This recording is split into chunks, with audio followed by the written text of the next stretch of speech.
Good morning, everyone. I'm Mark McCord, and welcome to Some Stops Along the Way, your podcast that highlights some of the most interesting countries in the world through the lens of my work there, but also focuses on their history, culture, and geopolitics.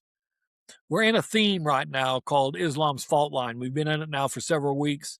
We've already talked about some fascinating countries such as Egypt, Tunisia, uh, Morocco, Libya, and we've explored this whole phenomenon of Arab Spring. But today we're going to jump back to the traditional Middle East and talk about a country that has played a huge role in shaping the culture and the geopolitics of that region and really the world, and that is Saudi Arabia. But before we do that, I want to remind you, my memoir, Some Stops Along the Way, is available on Amazon. It gives a backstory of a lot of the countries that we highlight on the podcast. I think you'll enjoy it. Reach out and grab a copy if you haven't already. So, Saudi Arabia. Lots to say today. I was thinking back over memories of my time there. And one of the things that I was thinking about last evening as I was preparing to do this podcast episode was remembering a sunrise in Riyadh when I sat in the executive lounge of the Marriott Hotel and watched the city wake up. I did this on most mornings. I lived at the Marriott Hotel while I was working in Saudi, which gave me a whole lot of Marriott points. And thank you to the Saudis for that.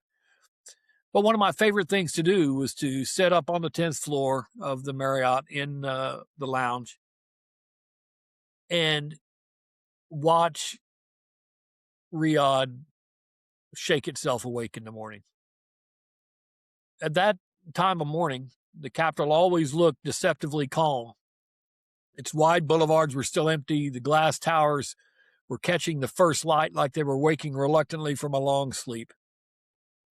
Riyadh's a city that doesn't ease into the day. It snaps into motion.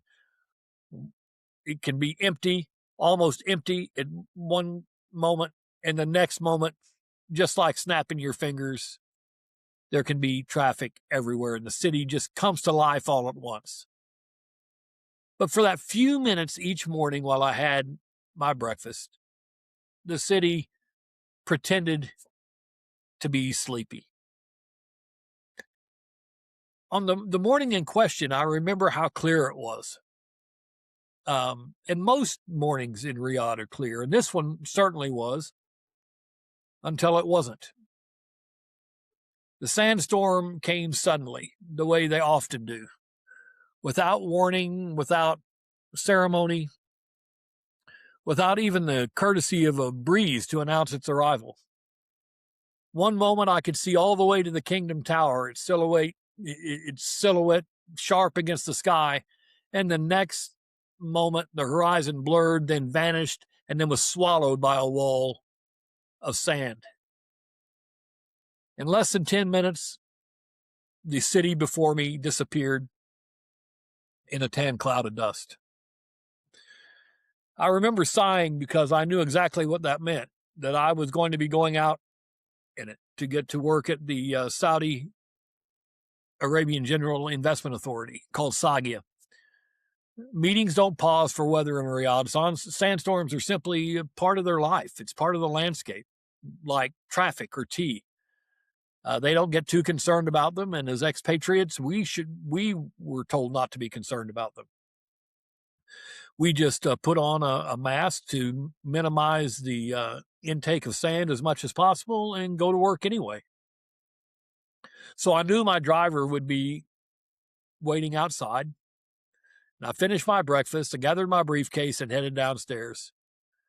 And when the lobby door slid open, the storm greeted me like a prize fighter. The sand stung my skin and burned my eyes. There was grit in my mouth, grit in my teeth, grit in the folds of my shirt. Even the air felt heavy, as if the desert had decided to remind me who really ruled the land. My driver was a very patient guy, and he had seen far worse than sandstorms. He nodded at me as I climbed in the car and didn't say anything, because in Saudi, the desert speaks for itself. No one has to articulate it. So we pulled out on the road, and as we did, the city really dissolved around us in a blur of beige. The traffic lights glowed faintly through the haze. Buildings became shadows. The sun, only minutes earlier that had been bright and confident, was reduced to a dull orange smudge in the storm. And yet, even in that moment, swallowed by sand, headed to a government office where the future of the kingdom would be debated in conference rooms and policy papers, I felt something else. I felt a sense of this place. With all its contradictions and complexities, I felt that Saudi Arabia was on the cusp of something extraordinary. You see, Saudi Arabia is a land where the ancient and the modern don't just coexist, they collide. Where the desert still shapes the soul of the nation, racing toward the future. Where the past is never far away and the future is always pressing in. That morning, driving through the storm, I realized to understand Saudi Arabia, you have to understand the desert. You have to understand the desert's power, its patience, its ability to reshape everything in its past, in its path. And that's really where I wanted to start the story today.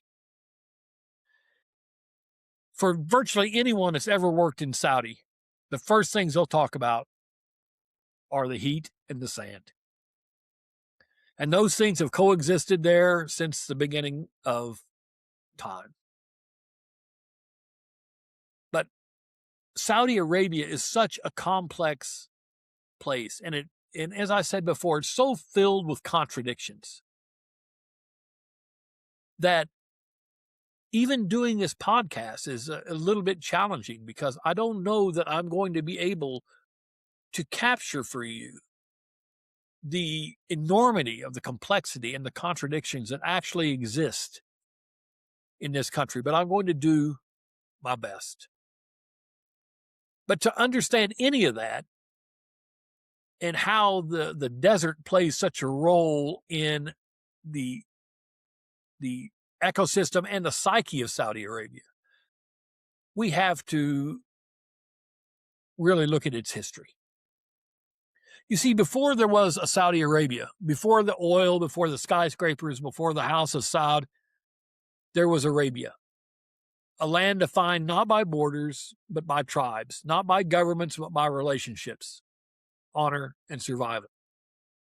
The Arabian Peninsula is one of the harshest environments on Earth. For thousands of years, it shaped people who lived there into something equally resilient. The Bedouin didn't just survive in the desert. They learned to read it like a scripture, the wind, the stars, the tracks in the sand. Their poetry was their history, their memory, their identity. Their hospitality was legendary, not because they had much to give, but because generosity was the only insurance policy in a land where tomorrow was never guaranteed. 3 regions defined the peninsula long before it became a nation. The Hejaz, along the Red Sea coast, the home to Mecca and Medina, 2 of the holiest cities in Islam. The crossroads of pilgrims, traders, and ideas.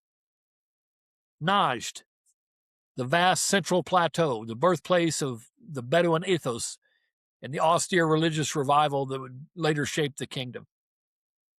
And the eastern province, where the Gulf meets the desert, a region that would one day hold the greatest oil reserves on Earth. For centuries, Arabia was a mosaic of tribes, loyalties, and rivalries. The Ottomans claimed autonomy over parts of it, especially the Hejaz, but their control was thin. The desert allowed no empire to fully tame it. And yet, out of this fragmented landscape, a new kind of state would emerge, forged by a man whose ambition, matched the scale of the land itself. And of course, that man was Ibn Saud. If the desert shaped the people of Arabia, then one man shaped the modern Saudi state. His name was Abdulaziz ibn Abdul Rahman al Saud, but history remembers him simply as Ibn Saud. He was born in 1876 in Riyadh, at a time when the House of Saud was at one of its lowest points. It had lost nearly everything. Their rivals, the Rashidis, controlled much of central Arabia. The Ottomans still held influence in Hejaz. The peninsula was a patchwork of tribes, loyalties, and shifting alliances. Nothing about the world Ibn Saud inherited suggested that he would one day unify the entire Arab peninsula. But Ibn Saud possessed three qualities that would change the course of Middle Eastern history: patience, charisma, and an unshakable sense of destiny. In 1902, when he was just 26 years old, Ibn Saud led a daring raid to recapture Riyadh. It was a small victory in geographic terms, a single city in a vast desert, but symbolically it was everything. It was the moment the House of Saud returned to the stage. And from there, Ibn Saud began a slow, deliberate campaign to unify the tribes of Najd. He didn't conquer them in the traditional sense. He absorbed them through marriage alliances, negotiations, and when necessary, force, but always with the same sense of inevitability. Ibn Saud had a way of convincing people that joining him wasn't just wise, it was just a natural order of things. To understand Saudi Arabia, you have to not only understand the desert and the religion and the culture, but you have to understand the alliance that shaped it. The partnership between the House of Saud and the Wahhabi religious movement. This alliance dates back to the 18th century, when Muhammad ibn Saud and the preacher Muhammad ibn Abdul Wahhab agreed to support one another. The sword and the sermon came together. Ibn Saud revived that partnership in the early 20th century. Wahhabi clerics provided religious legitimacy to Ibn Saud's conquest. In return, Ibn Saud offered protection and the promise of a state built on their interpretation of Islam, which was austere, literalist, and deeply conservative. This alliance would define Saudi Arabia's identity for the next century. By the 1920s, Ibn Saud had consolidated control over Najd, but the real prize, the Hejaz, still lay ahead.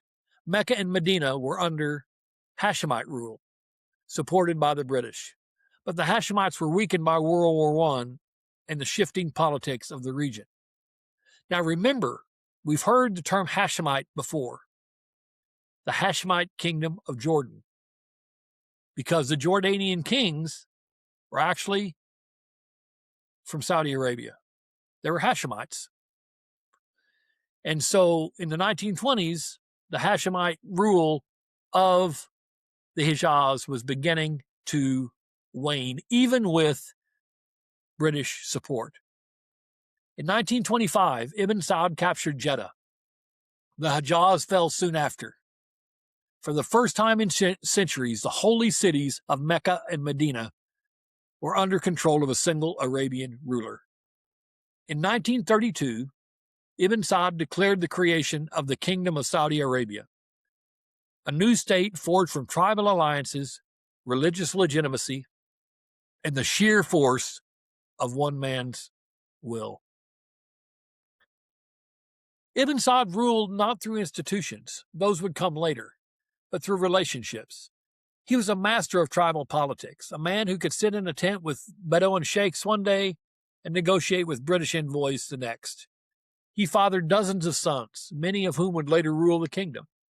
He distributed land, wealth, and positions to maintain loyalty. He understood that in Arabia, power flowed through people, not through paper. And yet, for all his political brilliance, Ibn Saud could not have imagined the discovery that would transform his kingdom and the world forever. Because beneath the sands of the eastern province lay a resource that would turn the desert kingdom into a global powerhouse. So, Ibn Saud's new kingdom began to take shape. A group of American geologists were drilling into the earth in a place called Dammam. They were searching for something that had eluded every explorer before them. Can you guess what it was? Of course you can. They were searching for oil. And what they found would change everything, not just for Saudi Arabia, but for the entire Middle East. You see, if Ibn Saud unified the kingdom, it was oil that transformed it. And like so many things in Saudi Arabia, the discovery didn't come easily. It came through persistence, frustration, and a little bit of faith. The same ingredients that built the kingdom itself. In the early 1930s, Saudi Arabia was still a poor country. The Great Depression had dried up the traditional revenues from pilgrimage. The new state was fragile, its finances stretched thin. Ibn Saud needed a lifeline. He found that lifeline in a group of American geologists from Standard Oil of California, men who believed that beneath the barren sands of the eastern province there might be something valuable, something big. They drilled and drilled and drilled, and for years they found nothing but disappointment. Dry wells, false hopes, equipment failures. The desert seemed determined to keep its bounty out of their hands.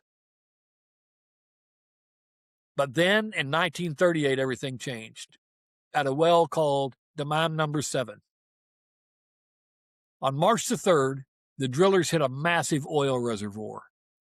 Oil surged upward with a force that stunned even the most seasoned engineers. It was the moment that Saudi Arabia stepped onto the world stage. Dammam No. 7 became known as the Prosperity Well, and the name was no exaggeration. Beneath the kingdom lay one of the largest oil reserves on Earth. The desert that had shaped the people for millennia now offered them a new kind of power. So the Americans formed the Arabian American Oil Company, Aramco, and began building infrastructure that would turn Saudi into an energy superpower. They built roads, ports, pipelines, entire towns. They brought in engineers, teachers, and doctors. They trained Saudi workers. They introduced new technologies and new ways of thinking. And yet, even as the Americans built, the Saudis watched. They were learning, absorbing, preparing for the day when the kingdom would take full control. Because you see, oil didn't just change the economy. It changed the relationship between the rulers and the ruled. In most countries, governments tax their citizens. In Saudi Arabia, the government distributes wealth to the citizens. The state provides jobs, subsidies, education, healthcare, housing, and in return, the people offer loyalty and stability. The unwritten agreement, it's called the Saudi social contract, became the foundation of the modern kingdom. Oil wealth reshaped Saudi life in ways Ibn Saud could not have imagined. Cities expanded, roads connected regions that had once been isolated. Electricity lit homes that had previously been lit only with lanterns. Schools opened for boys and eventually even for girls. Hospitals replaced traditional healers. The kingdom leapt from the 19th century into the 20th in a single generation. And yet, even as the country modernized, the leadership held tightly to tradition. The religious establishment remained powerful. Social norms remained conservative. The kingdom wanted progress, but it wanted it on its own terms. By the 1950s, Saudi Arabia was no longer a remote desert kingdom. It was a strategic partner of the United States. It was a key player on the global oil market and a rising force in Middle East politics. Oil gave the kingdom wealth, it gave it influence, and oil gave it leverage. But it also gave the Saudi people something else, something more complicated. It gave the kingdom responsibility. Because when you control the world's largest oil reserves, the world pays attention. And the Middle East, already a region of rivalries and ambitions, would soon become the center of a global geopolitical competition. Saudi Arabia was no longer just a kingdom of sand and tribes. It was becoming a kingdom of energy, diplomacy, and power. But oil alone doesn't explain Saudi Arabia. That's the first thing we think about, probably, outside of the sand and the heat. But it would greatly minimize the influence of other important aspects of this kingdom to only focus on oil. To understand the kingdom of Saudi Arabia, its identity, its politics, its worldview, you have to understand something deeper. You have to understand its religion. Because Saudi Arabia is not just a nation, it's the custodian of two of the holiest sites of Islam in Mecca and Medina. And that role shapes everything from domestic policy to foreign affairs. Of course, as a foreigner and non-Muslim, I was not allowed to go to those holy sites in Mecca and Medina. As a matter of fact, the only time I was in Medina was when I was rerouted in a sandstorm. I was supposed to land in Riyadh, but because of the sandstorm, we got rerouted to Medina and had to sit on the tarmac because we couldn't even get off the plane to go in the airport as foreigners. And so we sat on the runway or just off the runway for a couple of hours until the sandstorm subsided in Riyadh enough for us to fly on.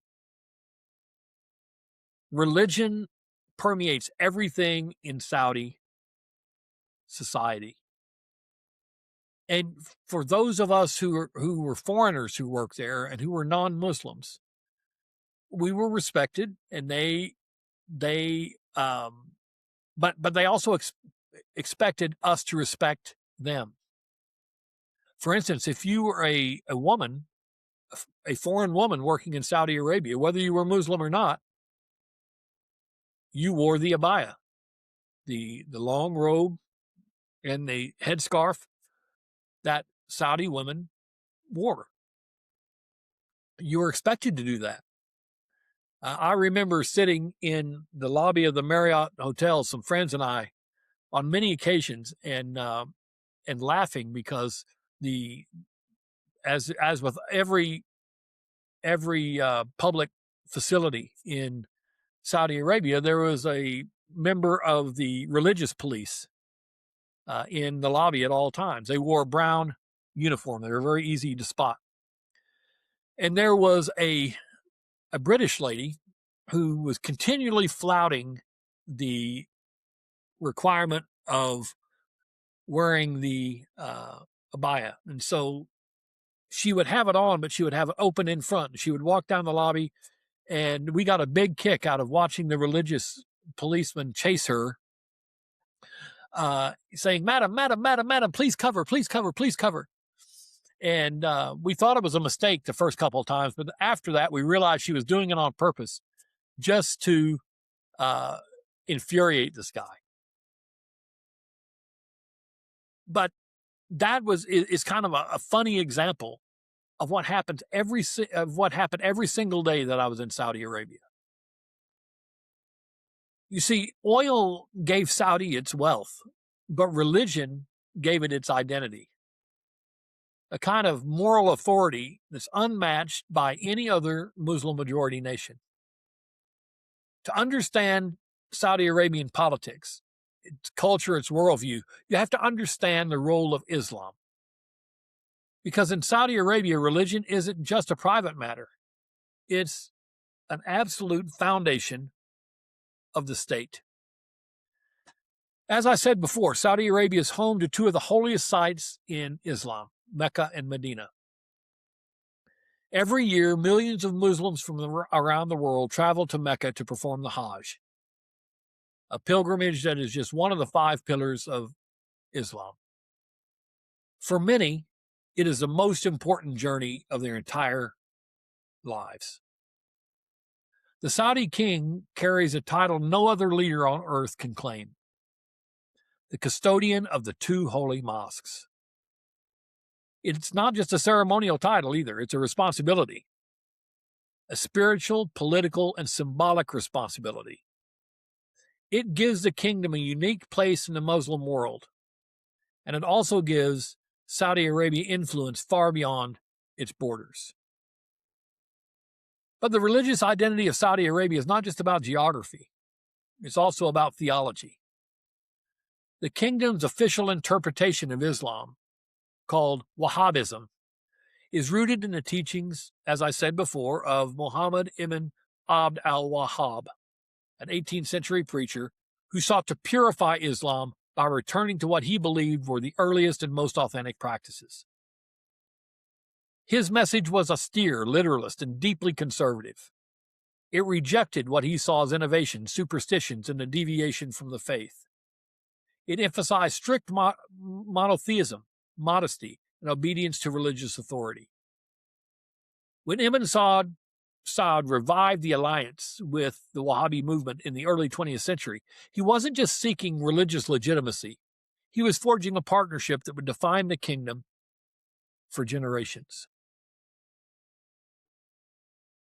If there was a single moment, however, that reshaped Saudi Arabia's religious landscape, it was 1979. Can you remember what happened then? Maybe some of you do. But let me unpack it. That year, 2 events took place in the kingdom that shook it to its core. The first was, remember your history, the Iranian Revolution, which replaced pro-Western monarchy with the revolutionary Shia theocracy. And the second was the Grand Mosque seizure in Mecca, when militants took over Islam's holiest site, claiming the Saudi state had become corrupt and impure. The shock of these events pushed the kingdom into a more conservative direction. The religious establishment gained greater influence. Social restrictions tightened. The state doubled down on its role as a defender of Sunni orthodoxy. Now you might ask, well, why we get that the takeover of the Grand Mosque was a huge issue, but why the Iranian Revolution? Well, remember, the theocracy that took over in Iran were Shia, predominantly Shia, whereas the Wahhabists, the Saudi state, is largely Sunni. If you remember back to the episode that I did on the history of Islam, you know the difference between Sunni and Shia sects of Islam, and the reason that there's so much conflict between those two sects. And so this takeover in Iran by the Shia theocracy created deep divisions and deep distrust between Iran and Saudi Arabia. During the 1980s and 1990s, Saudi Arabia used its oil wealth to fund mosques, schools, and religious institutions around the world. Some of this was charitable, some was strategic, some had unintended consequences. I remember when I worked in Bosnia, the Saudis built a number of mosques in the country. It was their way of in open religious schools as well. This was soft diplomacy for them, as humanitarianism and development aid was for U.S. aid in the United States government. The Saudis' soft diplomacy centered around their religion. So when Saudis funded religious education and helped spread conservative interpretations of Islam around the world. They did so not just to create diplomatic beachheads, they did so to create religious beachheads as well. In some places, this provided stability and structure. In others, it contributed to radicalization. The kingdom would later face criticism and internal reckoning for the global impact of its religious outreach. Today, Saudi Arabia is a country in transition. Having worked there as long as I did, I saw some of that transition in real time. I was there, for instance, the day that women were able to drive for the first time. When women, at least in theory, were able to go to the airport and leave the country with their children without permission of their husbands. When the kingdom started opening itself up to sports tourism and concerts. So all these things were happening while I was there. But even then, that deeply conservative nature remained. For instance, even though women had driver's license, that first day that they could be out driving, number one, there weren't very many women driving because they didn't trust the fact that they could. But even those that did were being harassed and pulled over by the police and cited for even the most minor traffic violations. So even though theoretically they could drive, there was still this underlying current of conservatism that made it a challenge. But still, the change occurred. In some cases, it was rapid social change, and that was driven in part by Saudi's young population and in part by the ambitions of its current leadership. But this created tension, and it's tension that runs through every aspect of Saudi life. They ask themselves a lot of important questions. For instance, how do you modernize without losing your identity? How do you open up the world while protecting your traditions? How do you reform society while maintaining religious legitimacy? When I was advising the Saudi Arabian General Investment Authority, these are questions that we faced every day because we were literally writing the laws that would define this transition. My team, for instance, helped write the first tourism law that opened Saudi up for tourism, for general tourism, but also for the sports tourism now that has taken the form of Formula One races and the LIV golf empire. It opened it up to concerts. It opened it up to conventions. All of these things that seemed at some point to be in conflict with the conservative nature of their government and their religion.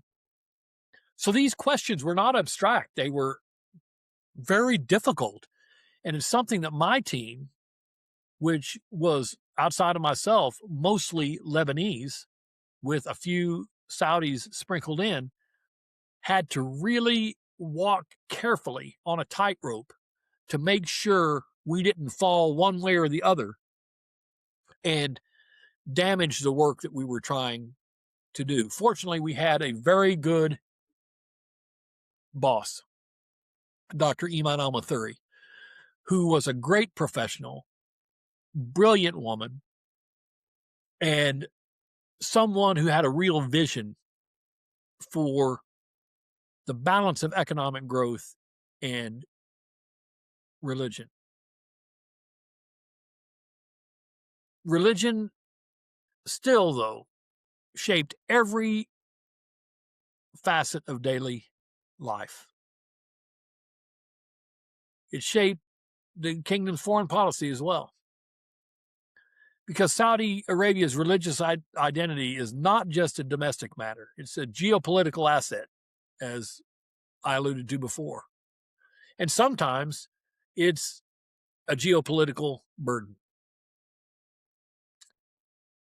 So as the kingdom of Saudi Arabia navigated religious currents, the world around it began to change. The Middle East entered a new era, one defined by ideology, nationalism, and the Cold War.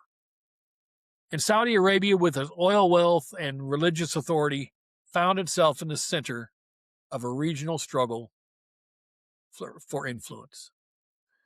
It's very important to understand this Cold War period and its effect on Saudi Arabia because it shaped a lot of the future of the country. You see, by the mid-20th century, Saudi was no longer just a desert kingdom with oil. It was becoming a strategic actor in a region undergoing seismic change. The Cold War didn't just divide the world into East and West. It divided the Middle East into competing visions of what an Arab future would look like. Saudi Arabia found itself in the middle of that struggle. In the 1950s and 60s, Saudi was dominated by one towering figure. Or I should say, let me back up just a moment. The Middle East was dominated by a towering figure, and that's someone that we've already talked about in an earlier episode, Gamal Abdel Nasser of Egypt. He was charismatic, fiery, and fiercely nationalist. Nasser championed Arab socialism and pan-Arab unity. He rejected the monarchy, Western influence, and anything that smelled of old world hierarchy. To Nasser, Saudi Arabia represented everything he wanted to sweep away: a conservative monarchy that was aligned with the West. To Saudi Arabia, Nasser represented everything they feared: a revolutionary ideology that could ignite unrest in the kingdom. Thus began what historians call the Arab Cold War, a struggle not between Washington and Moscow, but between Riyadh and Cairo. Egypt backed republics, revolutions, and socialist movements. Saudi Arabia backed monarchies, traditional elites, and conservative forces. The two countries clashed indirectly in places like Yemen, where Egypt sent tens of thousands of troops to support a Republican uprising, while Saudi Arabia backed the royalists. It was a brutal, grinding conflict, a Middle Eastern Vietnam for Gamal Abdel Nasser. Saudi Arabia responded to Nasser's pan-Arabianism with something different: pan-Islamic leadership. The kingdom emphasized its role as a guardian of Islam's holiest sites. It funded Islamic institutions, it hosted conferences, it positioned itself as a spiritual center of the Muslim world. Where Nasser spoke the language of nationalism, Saudi spoke the language of faith. This wasn't just theology. It was geopolitics, as I said before. Then came 1973, another turning point, not just for Saudi Arabia, but for the entire global economy. During the Yom Kippur War, the United States supported Israel. Saudi Arabia and other Arab oil producers imposed an oil embargo on the West. Prices quadrupled, lines formed at gas stations. The world realized, perhaps for the first time, just how much power Saudi Arabia held. The embargo was a geopolitical earthquake. It showed that oil wasn't just a commodity, it was leverage. And Saudi Arabia had more of it than anyone. But despite the tensions in 1973, the relationship between the United States and Saudi Arabia deepened in the decades that followed. Remember, it was United States company, Standard Oil of California, that was seminal in creating this wealth in Saudi Arabia by finding oil in Dammam. So this friendship, this camaraderie between the United States and Saudi Arabia was already there. And even after this geopolitical blip on the radar in 1973, the partnership between the United States and Saudi Arabia was built on mutual interest. The United States needed a stable supply of oil. Saudi Arabia needed security guarantees. As was manifested in 1973 with the Arab oil embargo, the two countries didn't always agree. And by the way, they still don't agree. But the relationship has endured because each side understands the other's value. During the Cold War, Saudi Arabia positioned itself firmly against communism. The kingdom saw atheistic revolutionary ideologies as existential threats, not just politically, but spiritually. Saudi Arabia supported anti-communist movements from Afghanistan to Africa. It funded religious education to counterweight Marxist influence. It aligned with the West not out of love, but out of necessity. By the time the Cold War ended, Saudi Arabia had emerged as a leading Arab power, a global energy giant, and a key U.S. ally. But it had also emerged as a conservative counterweight to revolutionary movements. By the end of the Cold War, one would have thought that the Kingdom of Saudi Arabia would have been stable. But instead, the end of the Cold War brought new challenges, ones that would test the kingdom in ways that it had never experienced before. Because the next era would be defined not by a superpower, not by rivalries, but by extremism, terrorism, and a new kind of threat that came from within the Muslim world itself. At the center of all this, the wars, the alliances, the ideological battles, stood the House of Saud, a family that had ruled for generations, navigating the shifting sands of regional politics with a mixture of tradition, pragmatism, and sheer survival instinct.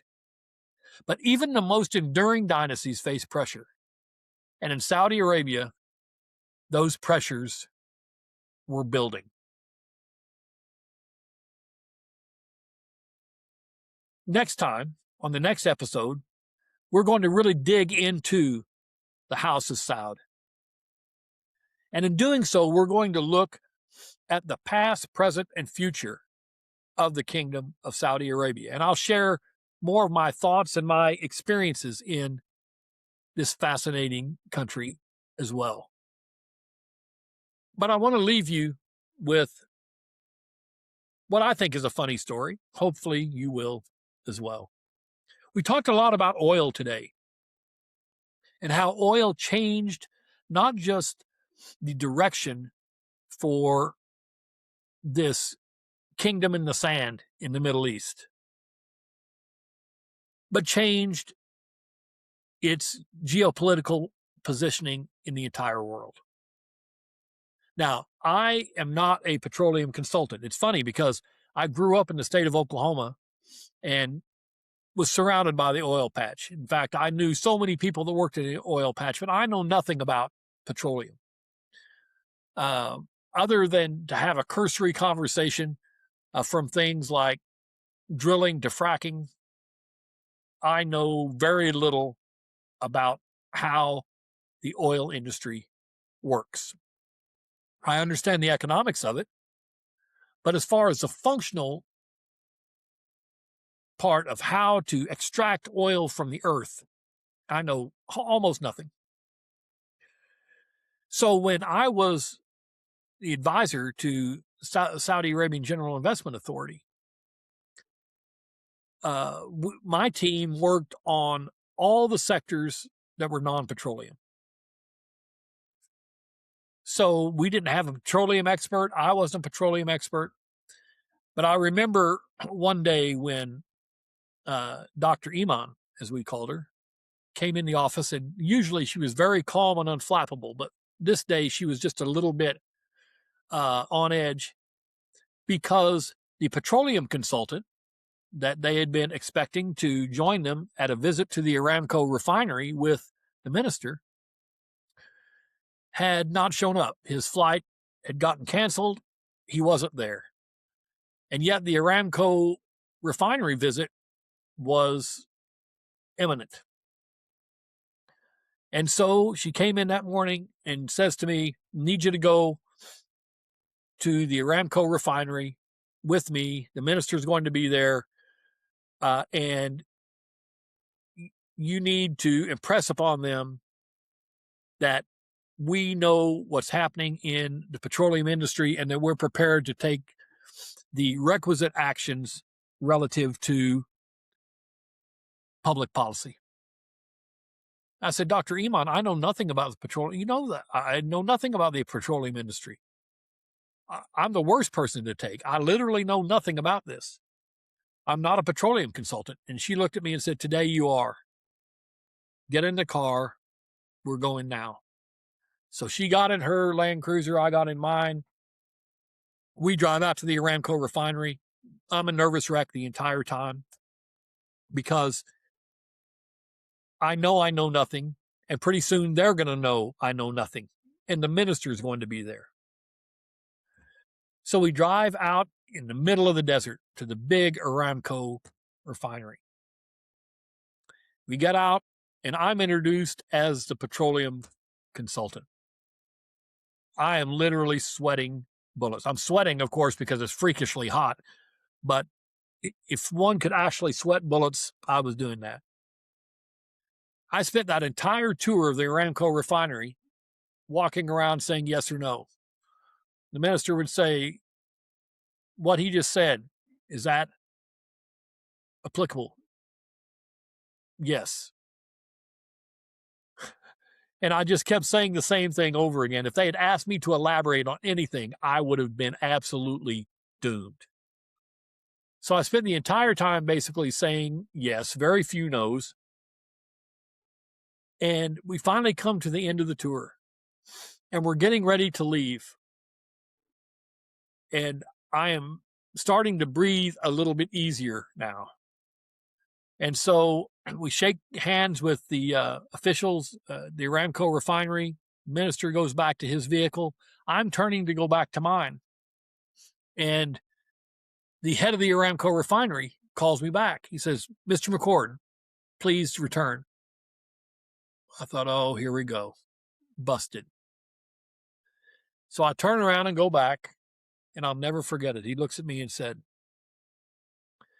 thank you for coming out today. And he looks at Dr. Iman and said, thank you for bringing Mr. McCord here today, because the last petroleum consultant that Saud brought out here was an idiot. I could barely contain myself. When I got to the Land Cruiser and got in, and we drove about a kilometer down the highway, I burst into laughter.